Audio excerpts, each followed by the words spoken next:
네, 벌써 마지막 세션 시간입니다. 이번 세션은 해외 한국학의 학문적 진화와 미래 발전 방향이라는 주제로 종합 토론이 진행될 예정입니다. 제가 생각하기에 아마 가장 열띤 토론 시간이 되지 않을까 그렇게 생각하는데요. 이번 종합 토론 세션 사회는 서울대학교 국제대학원 박태균 원장님이 맡아주시겠습니다. 박태균 원장님은 주로 근현대사에서 한반도의 열강 간의 관계에 대해 연구하셨고 한국 전쟁, 베트남 전쟁, 미 군정식의 역사에 대해 다양한 책을 저술하셨습니다. 그럼 원장님께 마이크를 바로 넘기도록 하겠습니다. 원장님 부탁드리겠습니다. 네, 감사합니다. 오늘 마지막 세션에 이렇게 사회를 보게 돼서 큰 영광으로 생각을 합니다. 10년 전에, 정확히 11년 전에 20주년 한국학 대회 행사를 할 때 마지막 세션에 또 사회를 봤었습니다.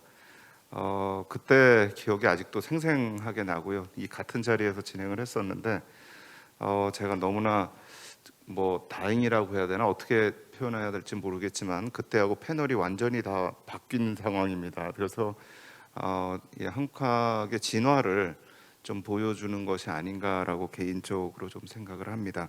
어쨌든 오늘 마지막 토론 저희가 세션 시간이 많지 않기 때문에 빠르게 좀 진행을 하려고 지금 생각을 하고 있고요. 구체적으로 제가 오늘 참석하신 선생님들을 따로 제가 소개는 하지 않겠습니다. 이미 다 세션에서 소개가 되었기 때문에 하지 않고 조금이라도 시간을 좀 줄이는 방식으로 하고 그래도 조금 더 말씀하실 수 있는 기회를 드리기 위해서 한 분이 2번씩 말씀을 하실 수 있도록 그렇게 조금 세션을 좀 진행을 해보겠습니다. 우선 제가 공통으로 5분한테 6분한테 좀 질문을 드리는 거는요. 지금 이제 각 지역 또는 각 이 나라 국가의 이제 다른 지역과 국가에 소속이 되어 있으신데요. 그 지역에서 지금 한국학 연구에서 나타나는 변화 또는 한국학 학생들의 수요에서 나타나는 변화 이런 부분들을 먼저 간단하게 한 3분 정도씩 요 앞에 시간이 있습니다. 그래서 3분 정도씩 쭉 말씀을 해주시면 감사하겠습니다. 그 다음에 제가 다른 질문으로 또 한번 말씀하실 기회를 드릴 테니까요. 간단하게 3분 정도로 부탁을 드리겠습니다. 김승경 교수님.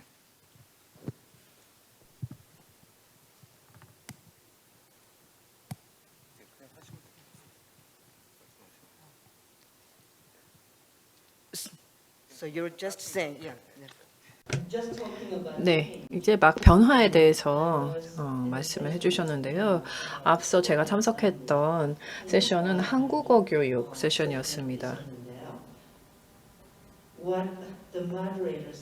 사회자께서 또 같은 말씀을 하셨습니다. 변화, 대대적인 변화가 10년 전에 비해서 일어났다라고 말씀을 하셨는데요. 그 말씀의 의미는 10년 전에 주로 사용되었던 언어는 영어였는데 오늘날 이제 보면 대부분 한국어로 말씀을 하셨다는 것입니다. 그런데 그것이 전혀 이상하게 보이지 않았다는 것이죠. 이것이 한 가지 변화라고 말씀드릴 수 있겠고 이것부터 말씀드리고 싶은 것이 이제 한국학 내에서 계속 제 머릿속에서 오늘 하루 종일 좀 생각이 났던 것은 한국어와 한국학 연구 간의 관계였습니다. 어떻게 같이 갈 수 있을까?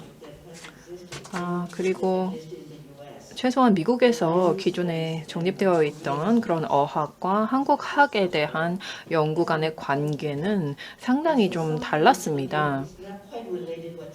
그래서 질문하신 것과 직접 관계가 없을 수는 있지만 제 머릿속에 계속 남아 있었던 사안이기 때문에 잠시 말씀드리고 싶었습니다. 그리고 동시에 급속하게 늘어난 어떤 K-팝과 관련된 모든 것들에 대한 언급도 있었습니다. 그 안에서 또한 한 가지를 지적하고 싶은데요.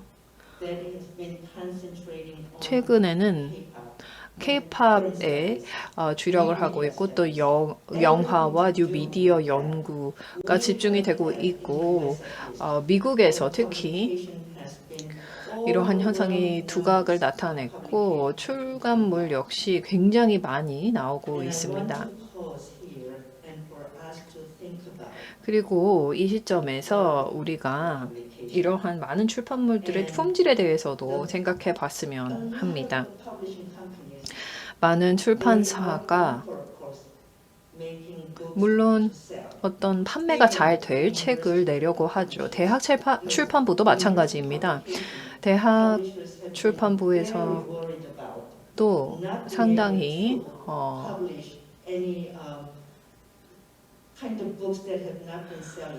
잘 팔리지 않는 책을 출판하는 것에 대한 우려가 컸고 그러나 이러한 한국의 문화와 관련된 출판물들은 많이 출판이 되고 있습니다. 그리고 쉽다는 말씀은 전혀 아니지만 우리가 정말 진지하게 고려해야 될 점이 우리가 어떻게 하면 그 수많은 출판물들의 품질을 높게 유지할 것인가입니다. 이 출판물들이 최소한 미국에서는 크나큰 변화를 일으키고 있고 이것이 K-팝 문화와 관련하여 생각해 볼 현상입니다. Thank you very much, first of all, for letting me being part in this. I would like to 네, 이렇게 토론자로서 초청을 해주셔서 대단히 감사합니다. 세 가지 중요한 점에 대해서 말씀을 드리고 싶습니다. 한국학의 변화에 있어서 중요한 점을 말씀을 드리고 싶고요. 저는 일단 제가 덴마크에 있는 저 나름의 작은 이런 한국학 세계에서 경험을 바탕으로 말씀을 드리는 것이라서 여러분들께는 어떻게 보면 관련성이 좀 떨어질 수는 있겠습니다. 참고로 말씀을 드리고요. 일단 우리가 이제 언어의 숙류도에 대해서 이야기를 했고 그리고 또 한국학에서의 학제 간의 협력에 대해서 이야기를 하였으며 세 번째가 무슨 얘기였었죠? 아마 앞서서 김지수 교수님이었던 것 같은데요. 디지털 방법 또 디지털 인문학 등에 대해서 언급을 해 주셨던 것 같습니다.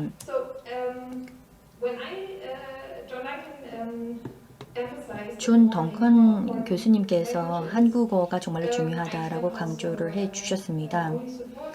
관련돼서는 저도 동의합니다. 그리고 또 이은정 교수님께서도 말씀을 해주셨던 것처럼 유럽에서는 한국학을 제대로 하기 위해서는 이제 한국어 교육이 필요하다라고 생각을 하고 있고 이것은 변해서는 안 된다라고 생각합니다. 일부 대학에서 더 많은 학생들을 유치를 하기 위해서 한국에 대해서 한국어에 대한 교육 전혀 없이 배울 수 있도록 하는 경우들도 있는 것으로 알고 있는데 이것은 포용성의 개념이라기보다는 오히려 이런 돈을 절약하려고 하는 그런 움직임으로밖에 보이지 않기 때문에 이것은 좀 지양해야 된다고 생각을 합니다. 그리고 유럽에 대해서 말씀을 드리자면 그리고 또 저도 그 문제의 또 원인이라고도 볼 수가 있겠는데 덴마크와 같은 곳에서 한국학을 강의하는 학자들은 그 해당 국가에 대한 한국어 능력이 필요하다는 점을 말씀드리고 싶습니다. 다시 말해서 유럽에서는 그리고 저도 포함을 해서 말씀을 드리겠는데요. 처음에 이제 덴마크를 잘 하지 못하는 경우 내지는 뭐 독일에서 한국어 내지는 영어 내지는 뭐 한국어는 구사하지만 독일어를 구사하지 못하는 그런 경우들이 있거든요. 근데 그렇게 되면 한국학이 오히려 주류에서 벗어날 수가 있습니다. 왜냐하면 그렇게 된다면 한국학 학자가 그 해당 현지 언어를 구사하지 못한다면 그 해당 현지에서의 한국학 관련된 주요 의사결정을 내릴 때 제대로 목소리 내지 못한다라고 생각을 합니다. 북미와는 좀 상황이 다르지 않을까라고 생각을 합니다. 그래서 현지 자국어를 구사하는 것이 필요하다는 말씀을 드리고 싶고요. 그리고 협업에 대해서 말씀을 드리면 이제 김지수 교수께서 포용성이 필요하다라고 말씀을 해주셨고 또 클라크 소란슨 교수님께서도 이런 이야기를 했습니다. 너무 한국의 디아스포라와 이제 한국 워낙에 교류가 많기 때문에 그 두 가지를 굳이 구분할 필요가 없다라는 점에 대해서도 저도 동의를 합니다. 스칸디나비아 국가들도 보면 엄청나게 많은 또 한국인들 또 여기에서 체류하고 또 정착한 사람들도 많습니다. 그래서 좀 더 포용적으로 굳이 구분하지 않고 생각할 수 있을 것 같습니다.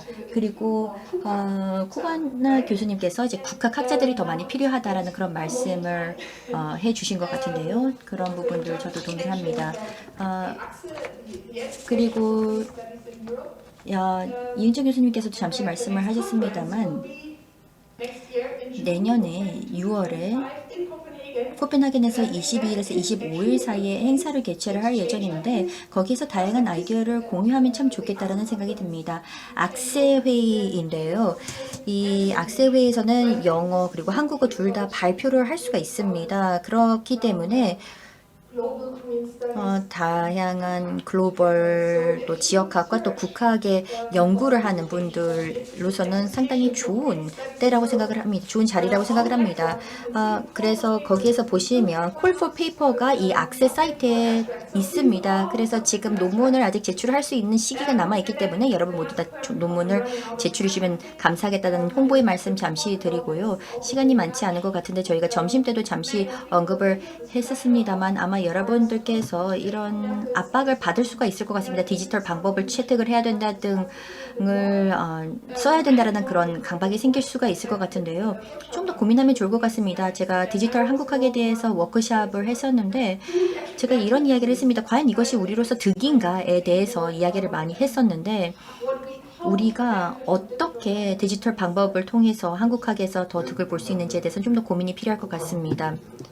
이제 한국도 좀 의미 있는 변화가 나타나는 게 그 서울대학교 국사학과가 이제 사학과로 합쳐지면서 한국사 전공으로 이름을 바꿨습니다. 그래서 국사라는 말을 더 안 쓰기로 해서 이제 국학이라는 말은 서서히 사라지지 않을까 생각하고 있습니다. 니시노 준야 선생님.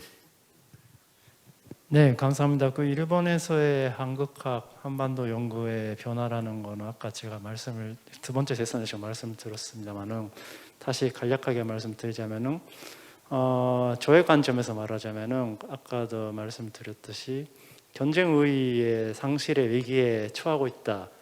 과거에는 여러 가지 그 질적 근접성이라든지 언어 문화 유사성으로 인해 상당한 경쟁력을 가지고 있었는데 이렇게 세계적으로 한국학이 많이 보급되다 보니까 일본의 한국학이 어떤 측면에서는 발식력이 너무 약하다. 특히 영어로 인한 발신이 상당히 약하다. 그런 부분이 있는 거죠. 그거를 어떻게 극복해 나가는가라는 게 일본 한국학의 과제라고 말씀드릴 수가 있을 것 같고요. 그리고 오늘 그 할정회를 듣고 생각이 든 게 있는데요. 어떻게 보면은 그 다른 나라들의 한국학 같은 경우는 아직 그 어떤 나라는 초기 단계에 있기 때문에 프로그램을 잘 만들면은 상당히 그 선장할 수 있는 잠재력이 있구나라는 거 생각이 많이 들었습니다. 그런데 일본의 한국학 한반도 연구는 어쨌든 간에 전통이 있다 보니까 바꾸기가 쉽지 않습니다. 특히 대학 교육 같은 경우는 소위 그 학제가 있지 않습니까?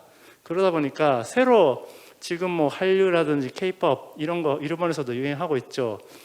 그렇다 하더라도 그러면은 뭐 그게 인기가 있으니까 한국학 프로그램 새로 만들어 보자. 그렇게 쉽지가 않습니다. 일본에서의 한국학 그 조선 연구라는 상당히 그 전통이 있기 때문에 그거를 바꾸기가 상당히 쉽지가 않은 그런 문제가 있다라는 거를 새삼 느꼈습니다.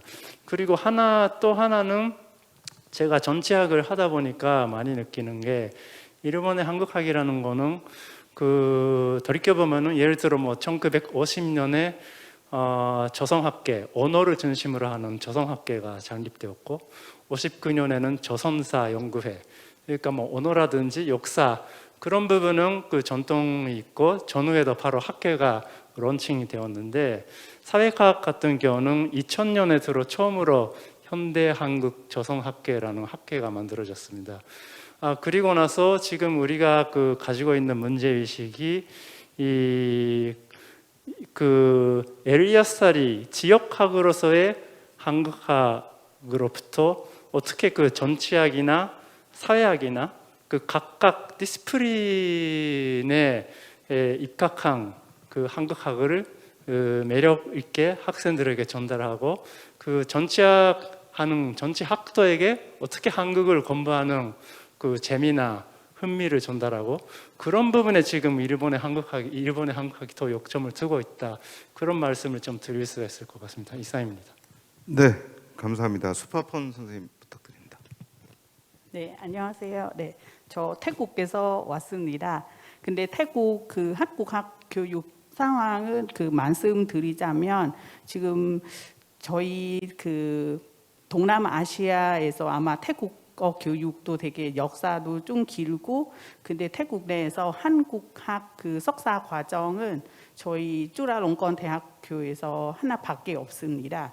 지금 태국 내에서 한국어 교육은 위상이 되게 높이는데, 근데 석사 과정 개선한 학교도 많이 없어서, 그래서 학생들은 주로 그냥 졸업해서 뭐 유학하러 오거나 아니면 태국에서 그냥 취직하는 방향으로 갔는데요. 근데 제가 만약 그 태국에서 한국학 교육의 그 연구 현황을 말씀드리자면, 지금까지 태국인들이 한국학이나 한국어 교육에 관한 박사 학위 논문 아마 8.8% 정도 되고, 근데 석사 학위 논문은 51.6%, 그리고 학술 대회 그 논문은 40.6%로 나타났습니다.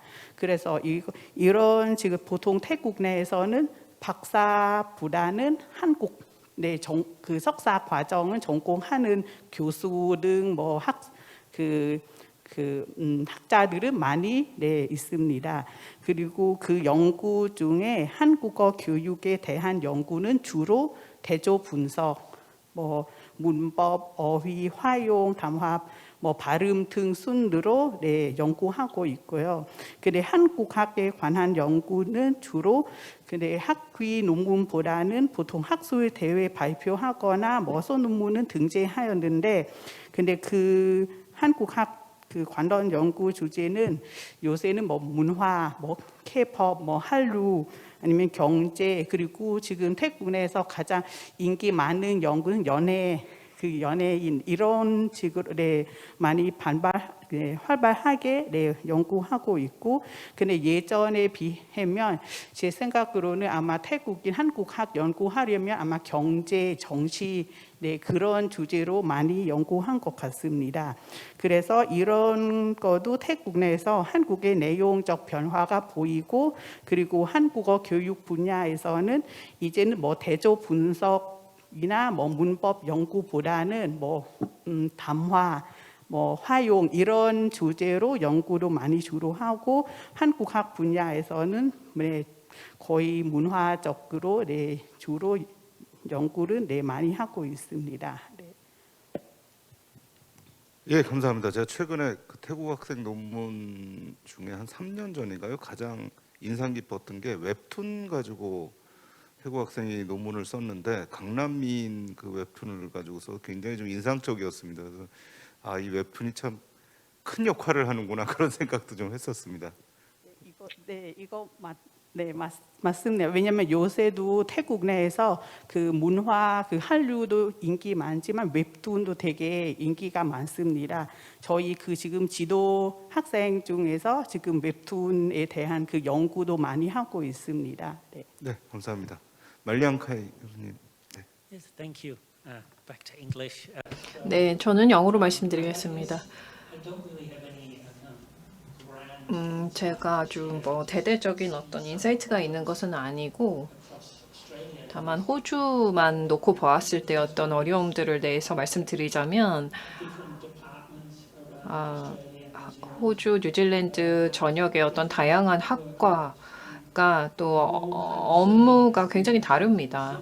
그리고 우리가 어떻게 보면 한국학 친선 대사로서 알리려고 하고 있고, 또 한국에서 많은 또 옹호를 해주십니다. 그래서 그 결과 아주 할 일이 굉장히 많아지는, 그러니까 강의를 하는 것 외에도 교수에게 주어지는 업무 부담이 굉장히 크다는 것, 그리고 또 하나는 수치적인 것인데요. 김 교수님께서 말씀해 주셨지만 양질의 어떤 출판물이 굉장히 중요합니다. 앞서서도 언급이 되었죠. 우리가 영어 외에 다른 언어로도 출판물을 많이 내야 됩니다. 그런데 어떤 대학은 교직원들에게 뭐 수치적으로 좀 즉각적인 결과를 또 뚜렷하게 보여주는 부분에 집중해라라는 압박을 주고, 중국어로 출판물을 내봤자 구글 스콜라에 검색이 안 되니까 내지 말라라는 식의 어떤 압박이 있는 것입니다. 그리고 세 번째 문제는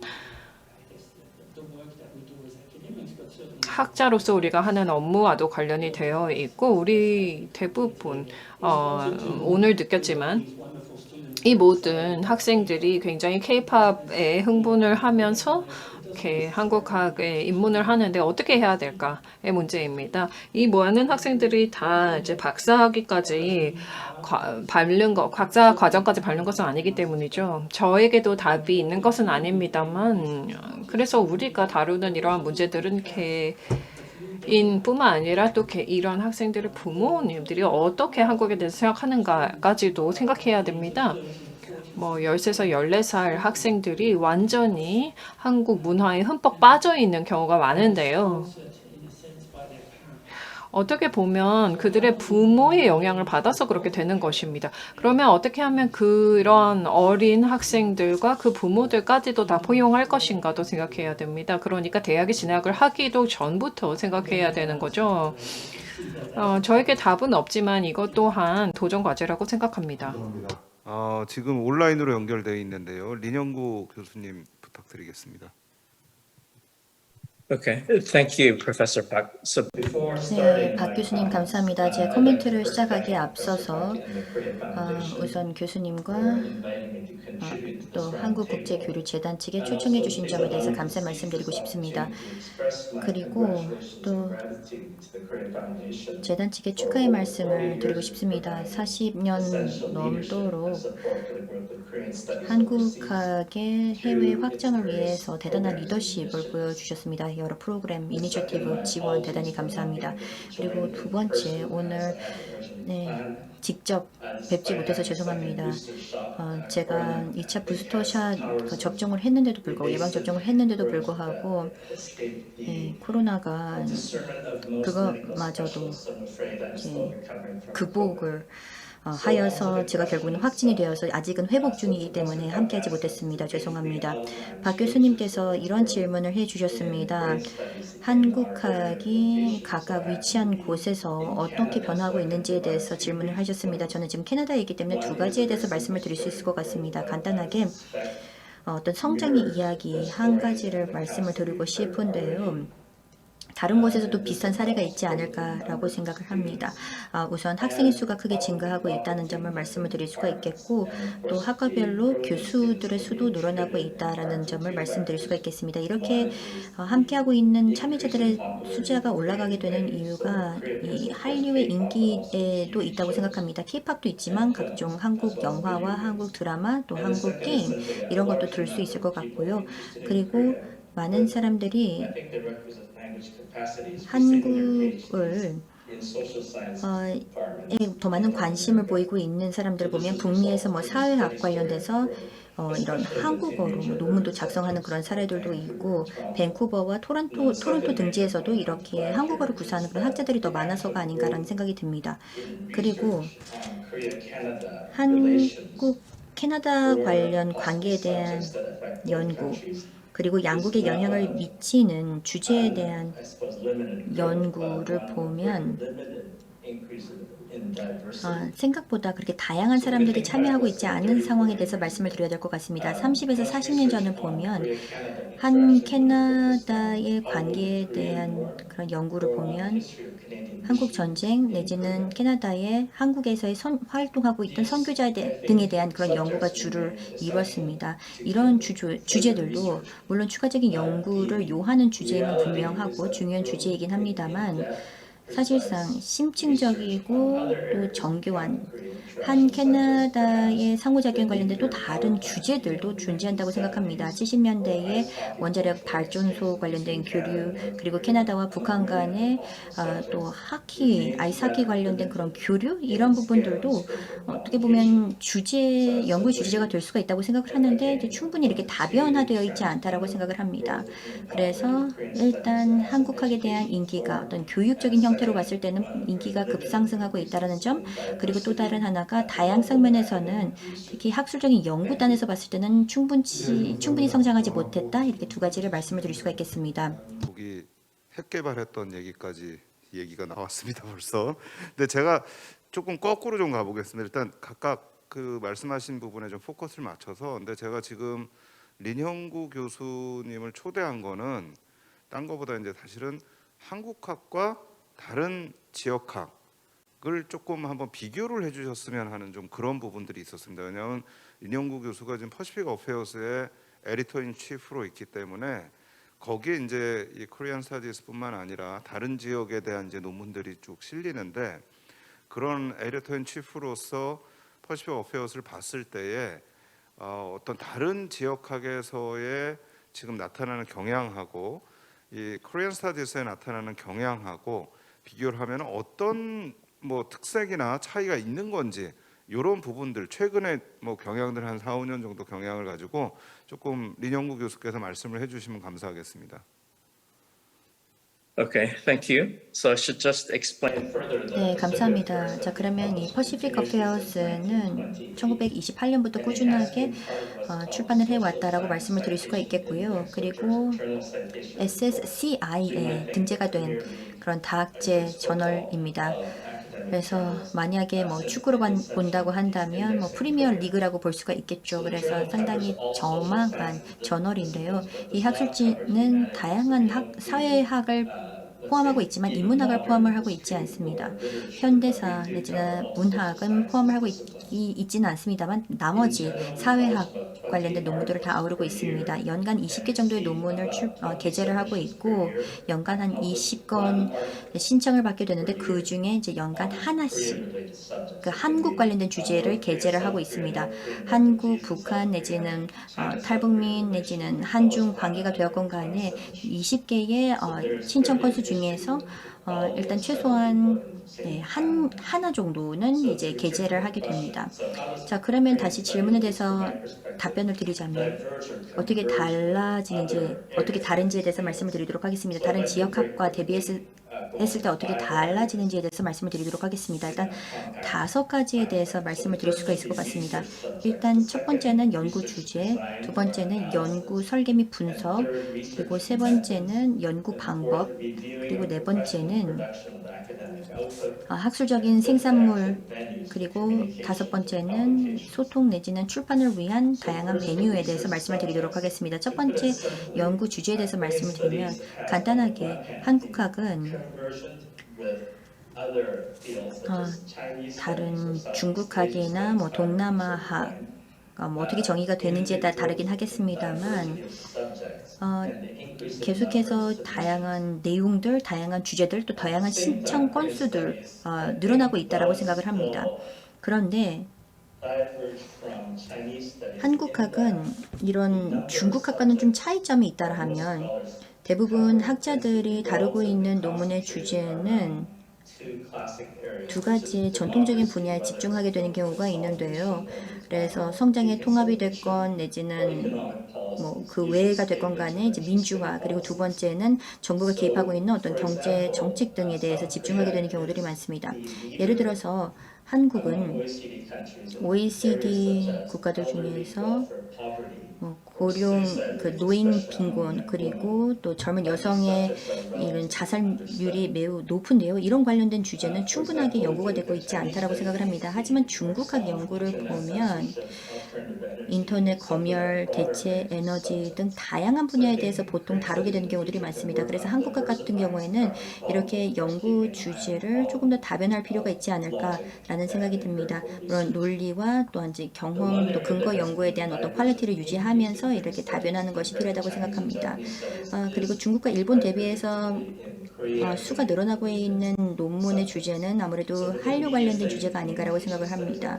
그래서 언론학, 또 언론정보학, 미디어 관련된 다양한 연구 결과물이 많이 나오고 있다고 생각을 합니다. 두 번째는 연구 설계와 연구 분석에 대해서 말씀을 드리자면 한국학은 공동의 과제가 있다고 생각을 합니다. 즉 이것은 다른 지역학과 마찬가지의 내용이 되지 않을까라고 생각을 하는데 연구 질문을 설정을 하는 문제가 되었건 그리고 어떤 독립 변수 그리고 무엇을 이제 설명을 하고자 하는지 그래서 이 독립 변수냐 내지는 설명 변수이냐 등에 관련된 그 설계 과정은 모든 학자들에게 있어서는 어떠한 사회 학제이건 어떠한 지역이건 간에 공통적으로 과제로 남고 있다고 생각을 합니다. 그래서 분석을 하는 데 있어서 인간의 한계다라고도 볼 수가 있겠다라고 볼 수가 있겠는데 논리적인 일관성 그리고 분석의 정합성에 있어서는 우리 모두 다 개선을 해야 되는 부분이 아닌가라고 생각을 합니다. 세 번째는 연구 방법인데요. 한국학의 경우에는 일단 다른 지역학, 뭐 동남아학이라든지 또 태평양 제도의 연구와는 조금 다른 부분이 있는데요. 바로 연구에 대한 팀 접근법입니다. 보통 이제 인류학에서는 패치워크 에스노 민족학이라고도 이야기를 하고 있는데 만약에 팀 접근법을 통해서 어떤 공통의 문제에 대해서 이제 풀어나가는 그런 형태의 접근법도 도움이 많이 된다고 생각을 합니다. 코로나로 인하여서 좀 어려운 부분들이 있지만 기술적인 그런 방법들을 통하여서 좀 더 협력과 협업을 도모하면 좋겠다는 그런 생각이 듭니다. 그리고 네 번째, 한국학이 됐건 그리고 또 다른 학제 모든 지역학 다 마찬가지지 않은가라고 생각을 하는데요. 사실상 어떤 책의 뭐 매뉴스크립트라든지 또 이 학제에 관련된 이 논문에 대해서 어떻게 이것을 검토를 해야 되는지에 대한 이제 충분한 훈련을 받지 못한 부분들이 있다고 생각을 합니다. 그래서 중국학과 또 일본학 에서 봤을 때 어떤 등거리를 유지를 하고 검토를 하는 것 자체가 사실 어려운 부분들이 있습니다. 그런데 충분하게 교육 훈련을 받지 못해서 어려운 부분들도 있다고 생각을 합니다. 이런 논문에 대해서 어떤 거절이라든지 또한 뭐 통과가 되었건 간에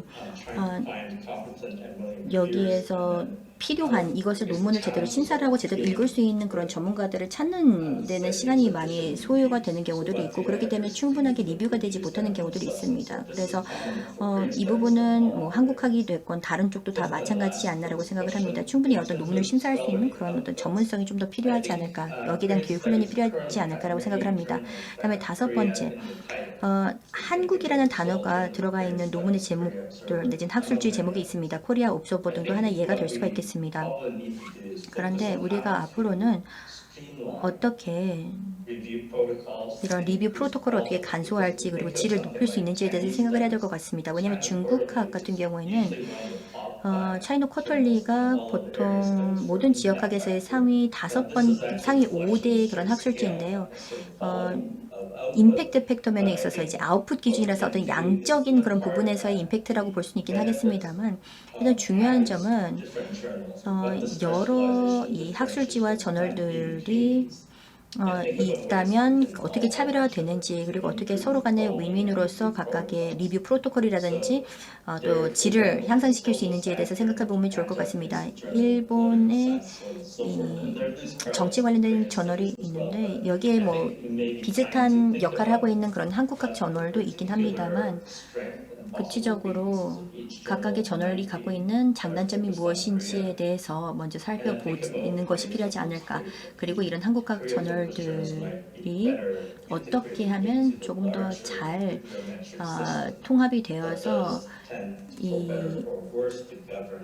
도움이 되도록 이런 사회 관련된 보다 더 많은 출판과 게재가 될 수 있도록 정리를 할 수 있을까에 대해서 생각해 보면 좋을 것 같습니다. 해외의 저널에 이렇게 낼 때마다 리젝트되거나 뭐 리바이스라고 올 때 이제 왔던 얘기 좀 길게 말씀하셨는데도 제가 사실은 끊지를 않았습니다. 근데 일단은 요 다른 에어리아 스터디스와 코리안 스터디스를 조금 비교해 보는 부분들을 지금 이제 퍼블릭 어페어스는 대체로 이 태평양 지역인데 그 바바라 달 선생님께서 유럽에서의 어떤 한국학과 예컨대 Japanese Studies, Chinese Studies의 경향의 어떤 차이성은 어떤 부분들이 있는지 좀 간단하게 좀 말씀해 주시면 좋을 것 같습니다.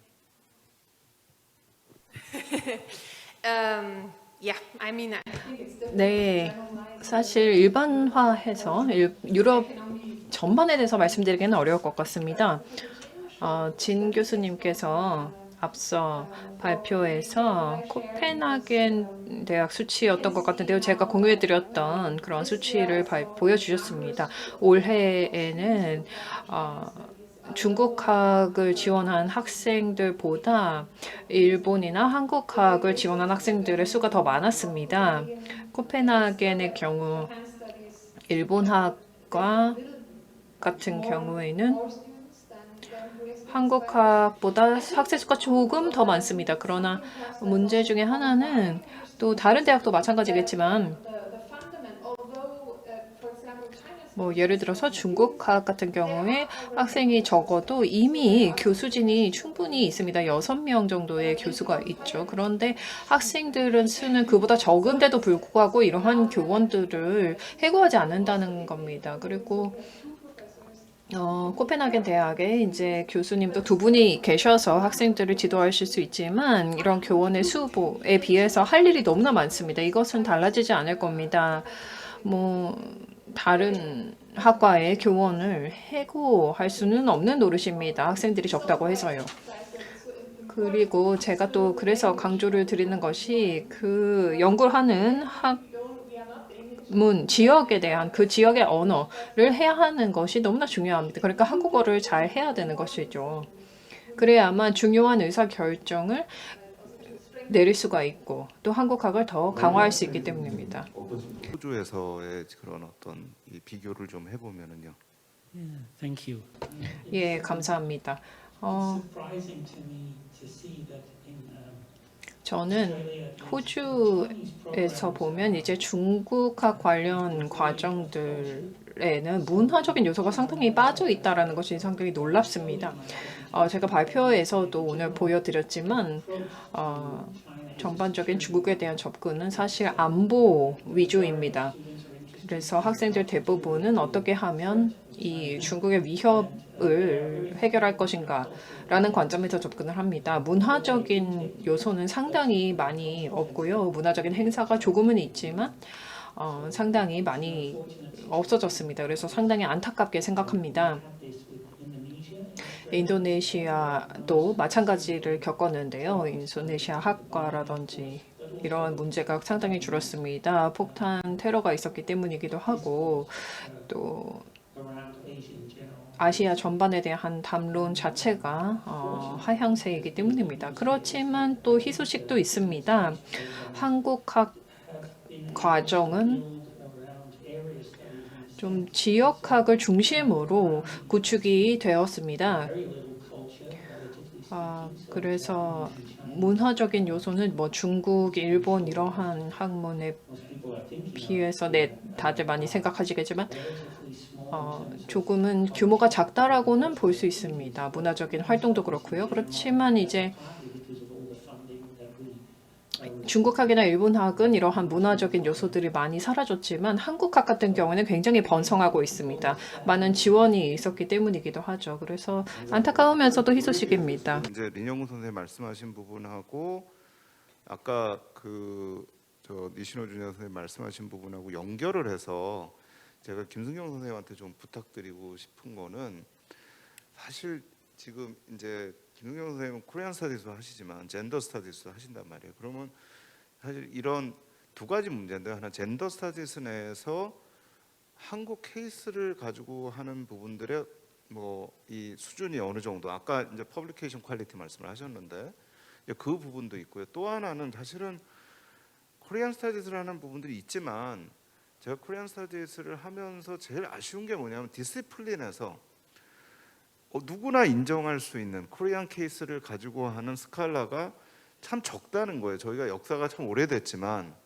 예컨대 뭐 정치학, 사회학, 히스토리에서 일본을 하고 중국을 하지만 그래도 이 사람은 그 디시플린에서 최고다라는 어떤 그 퀄리티의 문제 이런 부분 관련해서 조금 말씀을 좀 해주시면 좋을 것 같습니다.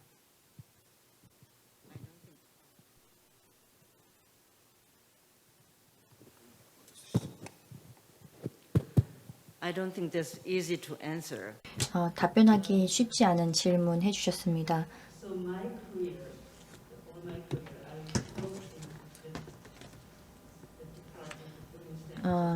저는 여성학 내지는 이제는 젠더학이라고 부르고 있는데 제가 25년 동안 관련된 연구를 하고 강연을 했습니다. 그런 다음에 이제 한국학 쪽으로 이제 인디애나 대학에서 편입을 하면서 가르치게 되었는데 제가 물론 젠더학에 대해서 연구를 할 때 물론 한국에 대해서 살펴보았는데 제가 젠더학에서 이 강의를 했던 그런 내용이 한국에서는 제가 할 수 있었던 그런 강의는 아니었습니다. 저는 이제 동아시아와 여성 그리고 동아시아에서의 여성 관련된 다양한 내용들, 즉 한국에 국한되지 않는 다양한 그런 내용에 대해서 연구를 하였는데요. 이제는 젠더학에서 벗어나서 이제 사회학으로 일단 미국 기준으로 해서 이제 넘어가서 연구를 좀 확대를 했는데요. 역사 비평에서 제가 논문을 게재를 한 바 있습니다. 미국에서의 사회학의 현황에 대해서 그리고 지금 현재로서 이것이 왜 문제가 있는지에 대해서 고찰을 했는데 우리가 지역학에 대해서 이야기를 할 때 보통 역사, 문학, 인류학 등에 대해서 이야기를 합니다. 그런데 미국에서는 90년대 사회학에 어떤 변화가 있었습니다. 그때는 어떤 국가의 어떤 특정한 국가에 편중되는 것이 아니라 이론 모델링 등의 방법으로 어떤 학문적인 산출물을 생산을 하고 그 학제에 집중을 하는 그런 변화의 양상을 보였습니다. 그래서 이러한 이유로 인해서 지금 현재 이제 미국의 상황에 대해서 지금 말씀을 드리는 것인데, 그래서 미국에서는 사회학자를 여러 대학에서 이제 고용을 하려고 했는데, 특히 한국에 집중을 하는 그런 사회학자를 채용을 하려고 노력을 했는데 여러 대학들이 그렇게 하지 못했습니다. 왜냐하면 그들이 어떤 여러 학제와 협업을 하는 것을 어려워했기 때문이었습니다. 예를 들어서 사회학이나 또 정치학 쪽을 보면 그쪽에서 한국에 대한 연구를 하는 그런 정치학자들을 이제 초빙을 하면, 그리고 그랬을 때 한국을 연구하는 사람들이 뭐 클리포드 기어츠와 같은 그런 사람을 육성을 하지 못했을까? 사실 클리포드 기어츠 같은 사람도 어떤 뭐 주류라고는 보지는 못할지라도 어떤 이론적인 이해를 도모하는 이런 부분에 있어서 정말로 영향력 있는 그런 인물이었다라고 볼 수가 있겠습니다. 그래서 저는 이렇게 보고 있습니다. 한국을 연구하는 사람들, 그리고 특히나 사회학에서의 한국학을 연구하는 사람들은 이런 부분들이 필요하다고 생각합니다. 좀 더 비교 연구를 할 수 있는데 좀 더 집중을 해야 된다고 생각합니다. 한국을 어떤 단독의 국가로서만 보고 거기에만 국한되는 그런 연구가 아니라 조금 더 비교 연구를 할 수 있어야 된다고 생각을 합니다. 전자라는 그런 연구는 더 이상 설 자리가 없다고 생각합니다. 그래서 미국에서 어떤 사회학에서 어느 정도의 입지를 점하기 위해서는 이런 것이 필요한데, 그럼 어떻게 이런 영향을 배양을 할 수가 있을까요? 그래서 어떤 비교 분석의 역량들을 강화를 하고 한국을 정말로 중요한 그런 비교 분석의 하나의 또 인자로서 삼아서 분석을 한다면 학생들의 역량 강화도 될 것이고, 또 추후에 훌륭한 비교 연구를 한일 간에 또 한중이 됐건 간에 그런 연구 성과를 또 낼 수가 있다고 생각합니다. 이것은 나쁠 게 전혀 없다고 생각합니다. 그리고 딱 한 말씀만 더 드리고 싶습니다. 여러분들 기억하시는지 모르겠습니다만 2019년에 AAS에서 라운드 테이블 토의가 진행이 된 바가 있습니다. 일본 학자들 사이에서의 라운드 테이블 논의가 있었는데, 그 당시의 회의의 제목이 일본학의 사망이란, 일본학의 죽음이라는 그런 제목으로 디스커션을 한 적이 있었습니다. 왜냐하면 미국에서의 인문학의 움직임, 그리고 일본학을 봤을 때 뭐 제2차 세계대전 또 냉전 등에 국한해서 보통 이제 담론이 있었는데, 이제 일본학이라는 것 자체는 이제 더 이상 존재하지 않는다라고 선언을 했던 것이고, 2020년 이후로 일본학의 젊은 신생 학자들이 이제 돌아와서 이런 이야기를 합니다. 우리가 다시 일본학을 다시 재건할 필요가 있다라고 이야기를 하고 있습니다. 그래서 일본학의 어떤 재탄생이라고 또 명명을 해서 여러 가지 비교 분석도 하고 비교 연구도 하고 이것을 국경을 넘어선 또 다른 학문들과 연결해서 많이 논의를 하고 있는데, 이런 부분들도 꼭 강조를 하고 싶었습니다. 제가 얼마 전에 코리안 스타디스하고 에리아 스타디스 쓰면 뭐 글을 하나 쓰면서 AAS에서 한국 관련 패널들이 나오는 경향들을 쭉 봤는데 사실은 이제 한국뿐만 아니라 이스트에이시아 조금 더 넓게는 에이시아 차원에서 그렇게 좀 비교하는 그런 세션들이 많이 나오기 시작한 건 사실인 것 같아요.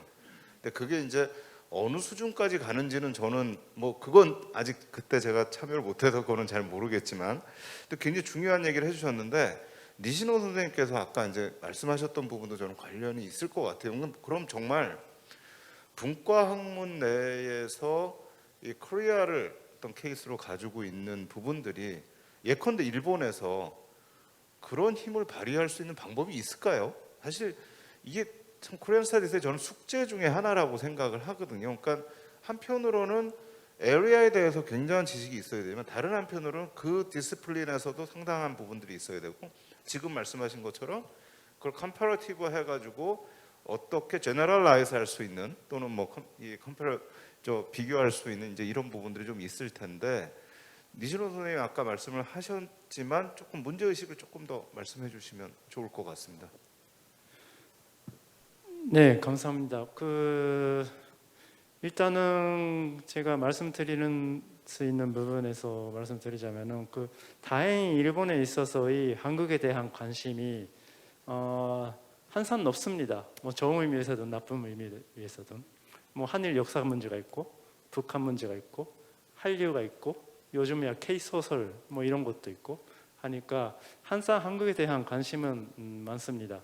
그렇다고 아까 말씀을 드렸듯이 그것이 그 연구 환경이나 교육 환경에 커다란 근전적인 변화를 가져왔는가라고 생각할 때 예를 들어 한국어 시간 강사는 많이 늘었겠죠. 그것이 근데 그 정식 그 프로그램까지는 연결되지 못하는 그런 상황이 있습니다. 그런 상황에서 한국학을 보다 더 진흥하기 위해서는 아까도 말씀을 드렸고 린형도 교수님도 말씀하셨습니다만은 저 같은 경우는 전체학 영역에서 한국을 연구를 해야 되는데 그러면 어쨌든 간에 린형구 교수님 말씀하셨듯이 반복론적으로 어쨌든 간에 단단해져야 되는 부분이 확실히 있죠. 그런 부분을 극복하지 못하면은 한국학이라는 거는 이제 좀 성립하기가 쉽지가 않다. 그와 연관돼서 특히 사회과학 영역에서는 영어로 발신할 수 있어야 되는 거죠. 그래서 지금 일본의 한국학 하는 사람들의 고민이 당연히 한국어는 잘해야 되고 그렇다고 그것만으로는 되는 것도 아니고 그래서 뭐 미국이나 영미권에서 가서 언어도 배우면서 반법론까지 배워야 되고 그런 고민이 있긴 합니다. 그래도 뭐 그러한 과정은 어떤 의미에서는 거쳐야 되는 과정이라고 저는 생각을 하고 있고요. 지금 제가 지도하고 있는 학생들에게는 그런 식으로 얘기를 합니다. 당연히 뭐 한반도 한국에 대해서 잘 알고 있어야 되지만은 구체적인 무대에서 반복론적으로 단단하게 싸울 수 있는 그런 역량을 키워야 된다. 그렇게 얘기를 합니다. 네, 감사합니다. 사실 저희가 이제 이 마지막 세션 하기 전에 전 세션에서 이제 이 K컬처 뭐 한국 문화 얘기하면서 약간 좀 논쟁이 좀 있었는데요. 뭐 그것까지 포함해서 오늘 지금 말씀하신 부분에 대해서 뭐 이 부분 아니더라도 혹시 형 중에서 뭐 질문을 하시거나 어떤 코멘트를 하실 부분이 있으면 좀 해주시고요. 조금 시간이 나오면 여기 계신 선생님들한테 조금 더 시간을 드리도록 하겠습니다. 일단은 뭐 지금 말씀하신 부분에 대해서 질문이 있거나 또는 코멘트가 있으면 좀 말씀해 주셨으면 좋겠습니다. 뭐 이사장님 말씀하셔도 되는 건가요? 하세요? 네, 하세요. 네, 이사장님.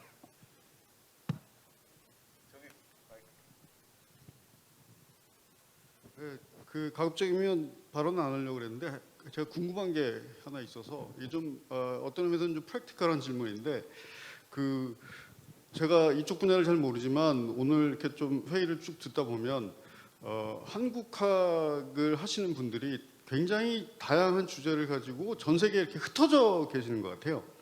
그래서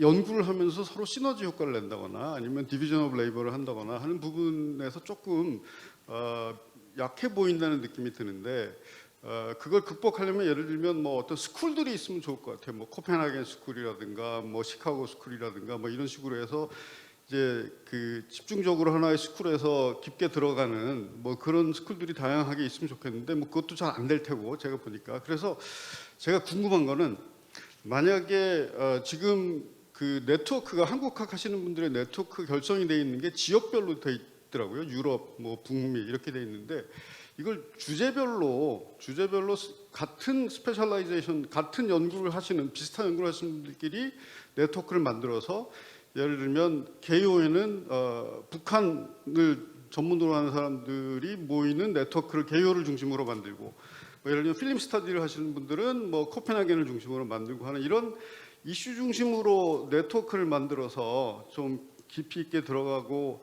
그 한국학에 있어서 중요한 분야들이 이런 것들이다라는 걸 좀 대표할 수 있는 그런 뭐 저희는 인베스트하는 입장이니까 코리아 파운데이션에서는 그런 식의 인베스트먼트가 가능할지 좀 궁금해서 여쭤봤습니다. 굉장히 중요한 말씀 해주셨는데요. 일단 제가 유영주 선생님 저는 그쪽에서 티칭 가지고 그 미국 중부 지역에서 이렇게 같이 뭐 하고 계시는 거는 좀 알고 있는데 조금 뭐 말씀하실 수는 있으실지 모르겠습니다. 지금 이사장님 말씀하신 부분에.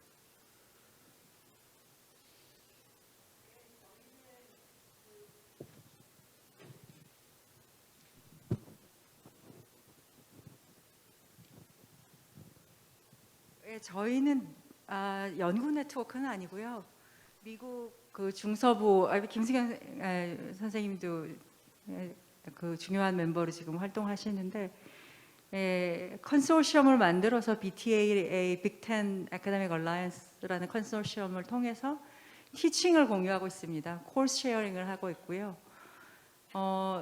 이사장님께서 말씀하신 그런 주제별 네트워크 구성은 제 생각에는 굉장히 신박하고 좋은 아이디어라는 생각이 들긴 합니다만 과연 그게 그 올게닉하게 벌어져야 되는 네트워크고 자생적으로 일어나야 되는 그런 학자들의 모임일 것 같은데 그게 이제 외부적의 어떤 가해진 어떤 힘으로 그게 가능할까라는 약간 의구심이 없지 않습니다. 이제 이름은 민중사라고 돼 있는데 한국하고 일본의 역사 연구자들 사이에서는 그 그룹이 있습니다. 그래서 그 거의 한 10년 정도 생활들을 어떻게 생활이 바뀌어 왔는가 하는 그룹은 있는데 그렇다고 그게 막 확산돼 있지는 않는데 발레 선생님 뭐 네, 예, 그 오늘 아침에도 그 이은정 선생님도 말씀하셨는데. 그 지금 유럽에서는 뭐 여러 가지 그룹이 다 있는 것 같습니다. 제 생각에 이거는 문제가 안 될 것 같은데 제 생각에는 그 연구 그룹, 연구팀하고 티칭도 구분해야 될 것 같습니다.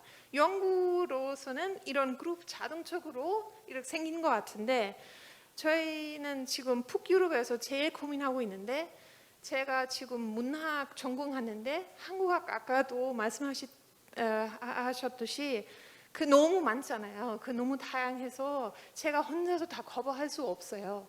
그래서 저희는 지금 몇 년 동안 해온 것은 지금 어슬로 대학교는 박노학 교수님이 있고 계시고 그다음 뭐 헬싱키하고 스톡홀m 이런 교수들 다 모아서 일주일 동안 어떤 북유럽 한국학 그 이런 세미나 만들었어요. 이거는 뭐 잘나서 만든 거 아니고 사실 혼자서 이런 거 다 다 커버할 수 없으니까 그 역사 전공한 교수는 헬싱키 있고 또 그 북한에 대해서 잘 아신 교수는 스톡홀m에 계시니까 그 이거 다 합치면 정말 당연히 그래도 모든 분야 다 커버할 수 없지만 그래도 제가 혼자 커버할 수 있는 것보다 훨씬 더 많이 커버할 수 있으니까 제 생각에는 연구 그룹 만드는 것보다 티칭 그룹 만드는 게 또 좀 제 북유럽에서는 아마 북미에서는 또 상황이 다르겠지만 지금 북미도 거의 그런 상황 아닌가요?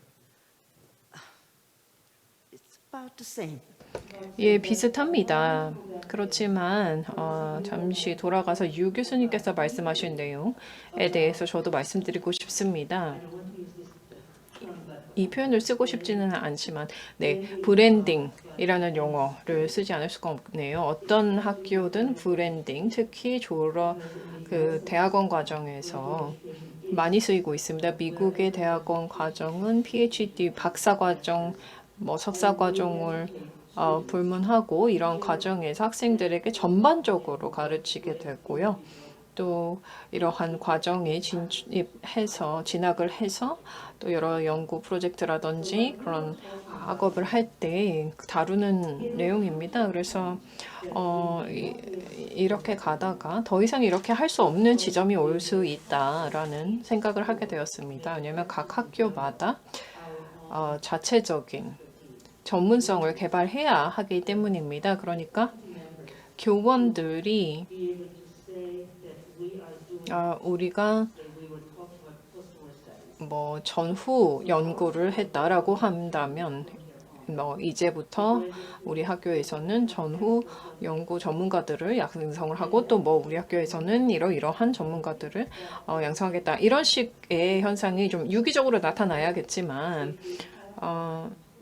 우리가 온라인 툴들을 활용하고 또 함께 자료들을 좀 통합을 하고 또 클러스터를 구성을 한다면 가능할 것 같습니다. 말씀하신 부분 사실은 어떻게 보면 리서치의 레벨을 올릴 수 있는 그런 어떤 이 코리안 스터디스 하시는 분들의 그런 디스플린마다의 그룹의 문제. 근데 사실 저는 한 15년 전인가요? 월드 히스토리 어소시에이션에서 콩그레스인가 하는 데 가가지고 독일 학자 가서 있는 데서 발표를 했는데 저 혼자 이렇게 따로 이렇게 떨어져 있는 느낌이었어요, 사실. 그러니까 우리가 한국에서 히스토리로 트레인 받는 거하고 다른 나라에서 트레인 받는 게 굉장히 차이가 있더라고요. 근데 사실은 아직도 그거가 제대로 고쳐져 있지 못한 거는 사실인데 사실 이 지금 티칭하고 리서치의 문제가 어떻게 보면 꼭 연결은 안 되는데 지금 학생들이 배우고 싶은 수요는 코리안 웨이브에 가 있지만 저희가 아카데미컬리 이 퀄리티를 높이고 레벨을 높이는 문제는 또 학생들의 수요하고는 또 약간 좀 미스매치 되는 게 있잖아요. 그러니까 그게 에어리어 스터디스에서의 고민이라는 게 사실은 좀 그런 부분들이 있는 것 같은데 이런 부분에 혹시 플로어에 계신 분들께서 부탁드리겠습니다. 네, 기회를 주셔서 감사하고요. 오늘 하루 종일 토론 들으면서 느꼈던 것은 다른 여러 주제도 있지만 지금 마지막에 쟁점이 되는 게 한류에 관한 문제고 한류에 관한 문제가 과연 에어리어 스터디나 한국학과 좋아할 수 있느냐라는 문제에 대해서 많은 분들이 이야기를 하셨어요.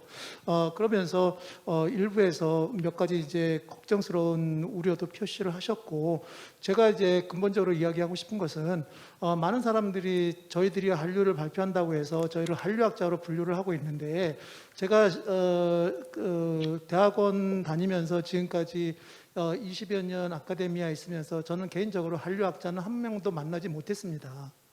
한류학자라는 것은 아직 실체가 없어요.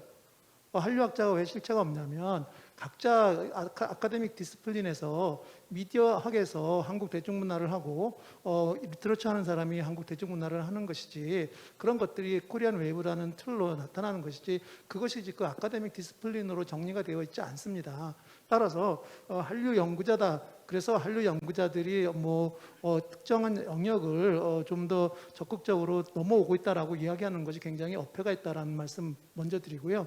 지금 사회자님께서 코리안 웨이브의 퀄리티 문제를 얘기하셨는데 마치 코리안 웨이브를 공부하는 것은 퀄리티가 떨어지는 거다라고 말씀을 하시는 것처럼 들려서 굉장히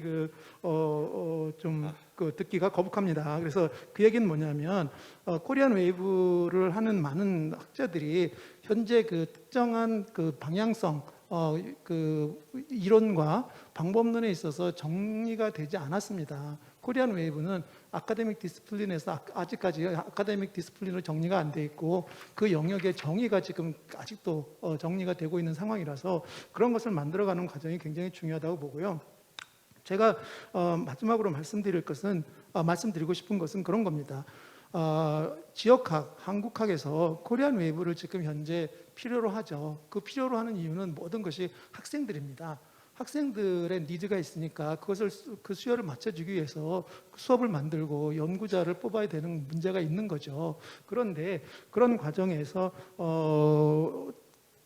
거부할 수 없는 거잖아요. 그래서 그게 누가 되든 지역학을 공부하시던 분이 되든 아니면 미디어 스타디를 공부하시는 분이 되든 그 니드를 맞출 수 있는 사람들이 그 자리에 가서 학생들을 지도할 수 있다는 것은 굉장히 좋은 일입니다. 그래서 결과적으로 한류라는 것을 어떤 뭐 영역의 침범이라든지 이런 갈등 관계를 보기보다는 한국, 특히 한국 문화를 공부하는 하나의 게이트웨이로서 모든 그 아카데믹 디스플린에서 그 같이 협심해서 만들어가는 것이 중요하다고 보고, 그런 과정에서 코리아 파운데이션이나 한국학 중앙연구에서 제공하는 여러 재원들이 공통으로 쉐어할 수 있는 그런 좋은 계기가 될 거라고 생각을 합니다. 예, 진 교수님 절대 오해하지 마시고요. 제가 그렇게 전혀 얘기한 게 아니었고요.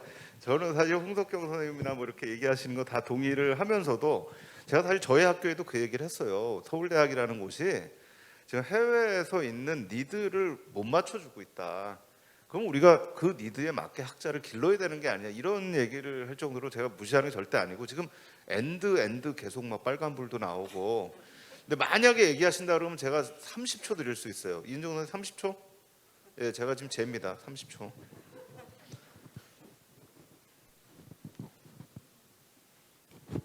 지금부터 30초요? 예. 오케이.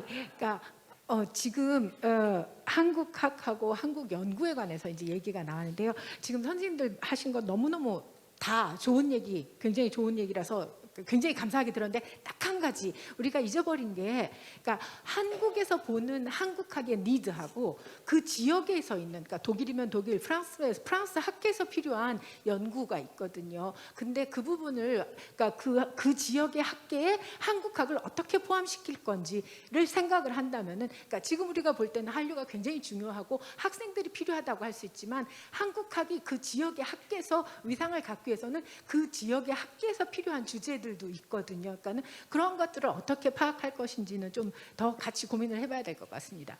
네, 감사합니다. 마지막 세션이고 엔드 나와서 제가 선생님들께 더 시간을 못 드리는 거는 정말 죄송하고요. 이제 마지막 제가 딱 30초만 얘기하면, 한국의 코리아 파운데이션 너무나 큰 역할을 지금까지 해왔고요. 오늘의 세계 코리안 스테이츠 이렇게 가는데 큰 역할을 했습니다. 근데 제가 정말 원하는 거는, 저희가 AKS도 있고요, 세종학당도 있습니다. 어떻게 잘 좀 조직적으로 해외에 지금 말씀하신 해외 니드, 또 이런 부분들을 좀 채워나갈까에 대해서 저희가 조금 더 고민을 해서 지금 나온 문제들이 곧 해결될 수 있게 좀 앞으로 잘 우리 이사장님께서 해주실 거라고 생각하고 있고요. 또 그런 요구를 여기에 계신 모든 선생님들께서 많이 해주셨으면 합니다. 하여튼 이렇게 참여해주신 모든 선생님들께 감사드리고요. 이상으로 마지막 세션을 마치도록 하겠습니다. 감사합니다.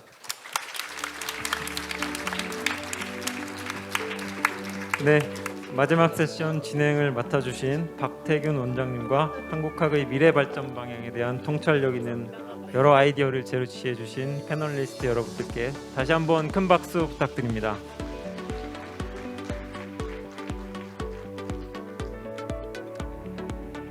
네, 오늘 하루 정말 꽉꽉 채워서 진행된 2022 KF 글로벌 한국학 포럼이었습니다. 네, 어떻게 보셨습니까? 한국학 진흥을 위한 참석자 여러분들의 열정이 오늘 하루를 뜨겁게 달군 것 같습니다.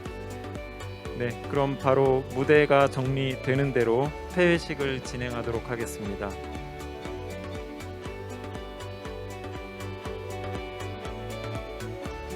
네, 폐회사는 이종국 KF 기획이사님이 해주시겠습니다. 이종국 기획이사님을 큰 박수로 맞아주시기 바랍니다.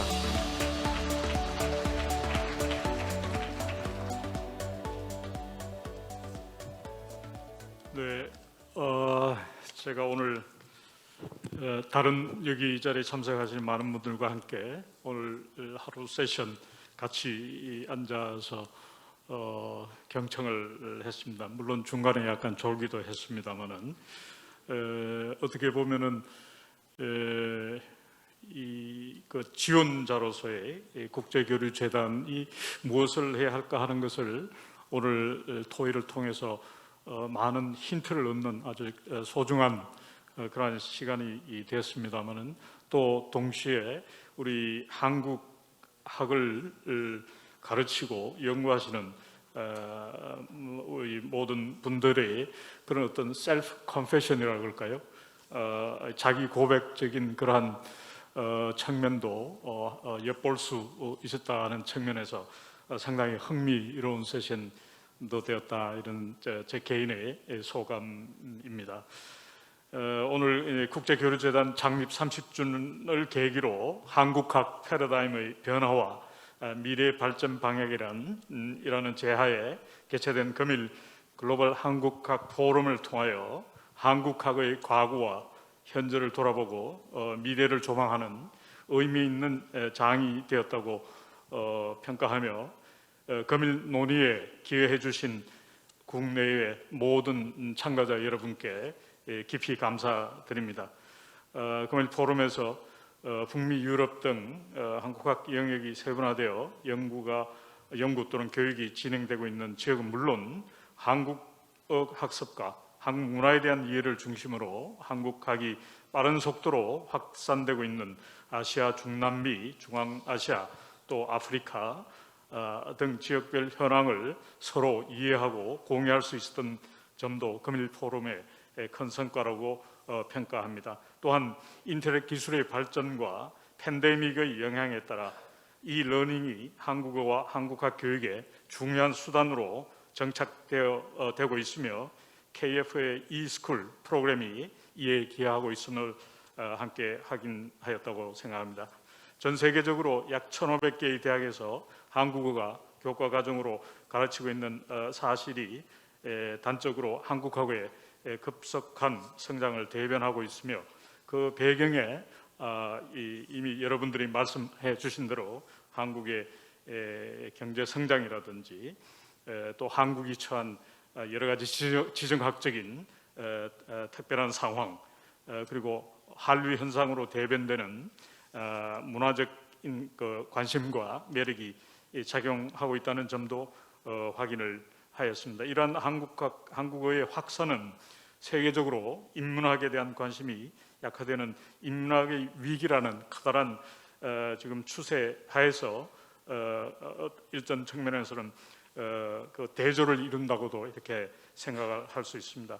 이 한류 문제에 있어서는 오늘 많은 의견이 교환이 있었습니다만은 이와 같은 한국학의 성장, 한국어와 한국학의 성장에 중요한 그 우호적인 환경을 조성하는 측면도 있지만은 동시에 한국학계 또 주요한 연구 대상으로서 향후에 더 많은 연구 과제로 남아있다는 사실을 오늘 논의를 통해서 확인을 했습니다.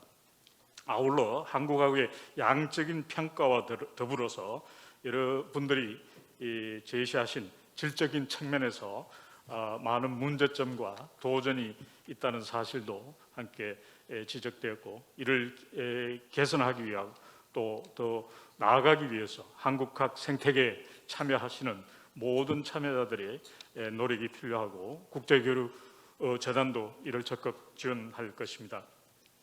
비록 시간적 제약으로 인하여 충분한 논의가 이루어지기에는 부족한 점이 분명 있었지만 한국국제교류재단은 앞으로도 계속 한국학 분야에서 활동하시는 여러 전문가들과 긴밀히 소통하면서 한국학의 미래 청사진을 펼쳐 나감에 있어서 동반자로서 적극 협조해 나갈 것입니다. 그래야 향후 20년 또는 30년 후에 한국학의 발전을 평가하는 또 다른 기회를 갖게 될 때 한국학의 퀀텀 립을 다 같이 목격할 수 있기를 기대하겠습니다. 다시 한번 금일 포럼에 참석하신 국내 전문학자 여러분들께 감사를 표하면서 폐 인사를 드립니다. 감사합니다.